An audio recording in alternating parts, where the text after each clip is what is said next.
Hello guys, magandang gabi po sa inyo, si Bossing Butsot.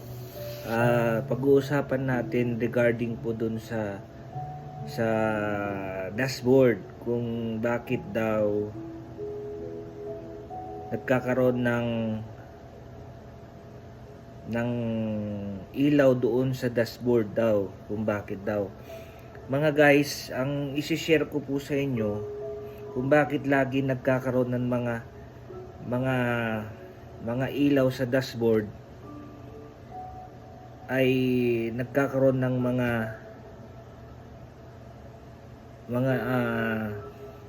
disconnection of fault doon sa mga connection natin.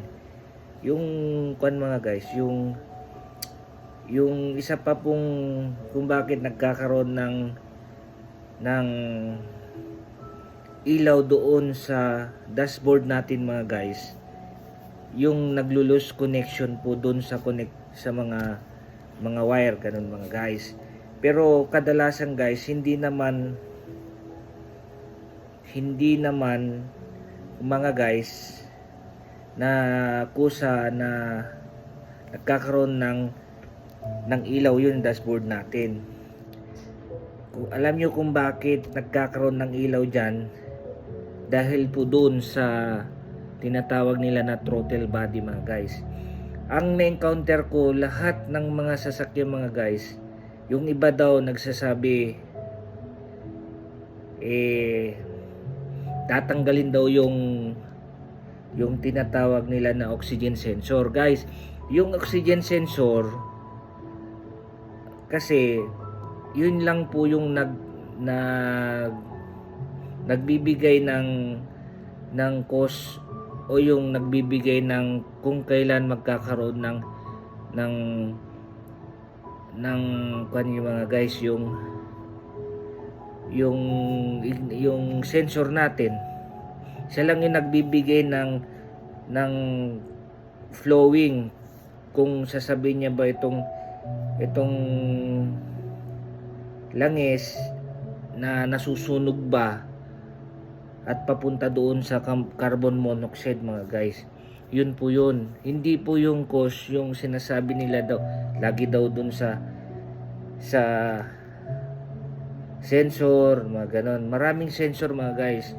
Pero ang mas maganda lagi nyo tignan, linisin nyo lagi yung throttle body mga guys. Yun po yung throttle body po kung bakit nagkakaroon ng mga ilaw sa dashboard. Yan. Gawin nyo muna po ang isi-share ko po sa inyo, gawin nyo muna yung paglilinis nyo po sa throttle body, at saka linisin nyo rin po dun sa yung tinatawag nila na air filter. Yun po yung linisin nyo, kasi hindi naman iilaw lang yan pagka nagkakaroon ng mga default o kay mga nadedetect niya kung ano yung mga causity doon sa mga makina. Yun mga guys, yun po yung isi-share ko po sa inyo na sana na kung umiilaw po yung dashboard nyo agad-agad, wag po kayo titingin doon sa mga sensor. It depends lang naman sa sensor. Tignan nyo muna yung kung malinis ba yung throttle body nyo mga guys. Yun po yung suggest ko po sa inyo. Kasi ang throttle body, kapag hindi nalilinis na mabuti yan mga guys, diyan nagsisimula yung hindi maganda yung efficiency ng takbo ng sasakyan o kay mga performance ng makina. Yun lang po yun mga guys. At nakapag-share na naman ako sa inyo ng ideya, at sana man paki-follow nyo naman po yung YouTube channel ko po, si Bossing Busot, at paki-subscribe naman and like this naman yan. Bye bye.